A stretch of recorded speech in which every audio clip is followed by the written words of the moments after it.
she laid, like I said, a great foundation. And we're just not going to let it crumble. This is like the saddest time of our life. We lost our daughter. But to counter it, it was like, we knew how great, or we thought we knew how great she was. She was even greater than what we thought. Back in Baltimore, Frank and Caroline LaPere are sitting down to talk in depth about their daughter, 26-year-old Pava LaPere, her death, the anguish. Excuse me.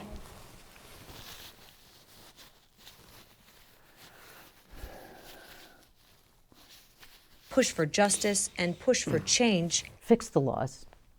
Make the streets safer. And the legacy the Baltimore tech CEO, who was featured on Forbes' Top 30 Under 30, leaves behind. She has an idea, and let's get something done together for everybody to benefit from. And now they will. The family here for a dedication. This building on Johns Hopkins University's campus will soon be named the Pava Marie LaPere Center for Entrepreneurship.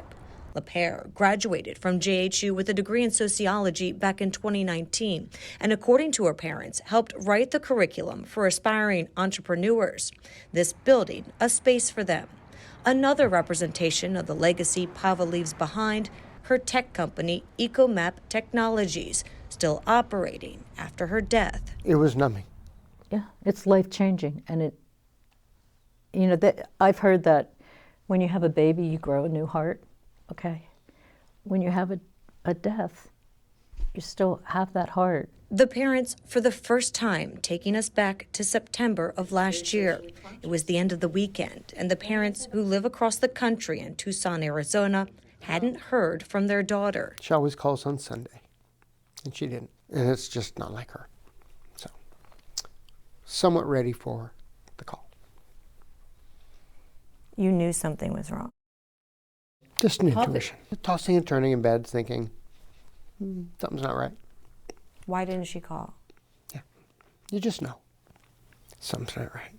Their fears worsened Monday morning when Frank says he received a phone call from Pava's coworker. She hadn't shown up for a meeting, which was highly out of character. A missing persons report was filed. Hours later, a second phone call confirming their worst fear. It was the detective Saunders from Baltimore Police Department. Yeah, and he informed me. What did he say? He asked who I was, and I said, I'm Frank LaPere. He said, are you related to Pava LaPere? I said, yes. He said, sorry to tell you that your daughter was found deceased. And then we flew out the next morning. Pava had been found beaten to death on the roof of her apartment building in Baltimore. The parents informed police had named Jason Billingsley as the suspect. He followed her from, there was an event, an arts event in downtown Baltimore, Artscape, that she attended with her best friend Kevin. And they walked back and split off to go in their each directions. And the suspect followed her for several blocks and waited till she entered the building and then approached the door. It was a beautiful act from her heart, just to try to help someone else. That's what she did. And To open the door, you mean? Yeah. to open the door to let someone in, you know. Because she didn't know him. No, No, and there had been no bulletins put out or anything. No warning that Billingsley had been named as the suspect in an attempted murder and rape of a couple in their Baltimore home just days before Pava's death. At the time, Billingsley hadn't even been out of prison for a full year. Back in 2013, he was convicted of a first-degree sex offense, but released early for earning good time or diminution credit. And I firmly believe it could have been avoided. The parents, with the help of state's attorneys across Maryland, including City State's Attorney Ivan Bates, looking to change the state's early release system. It's one of two pieces of legislation the family is pushing for. The other, providing annual grants to up-and-coming entrepreneurs as part of the governor's economic development budget. Earlier this year, Frank and Caroline testifying before lawmakers. You said no parent should have to identify their daughter barely recognizable. We want to have no other family have to go through what we went through. Mm-hmm.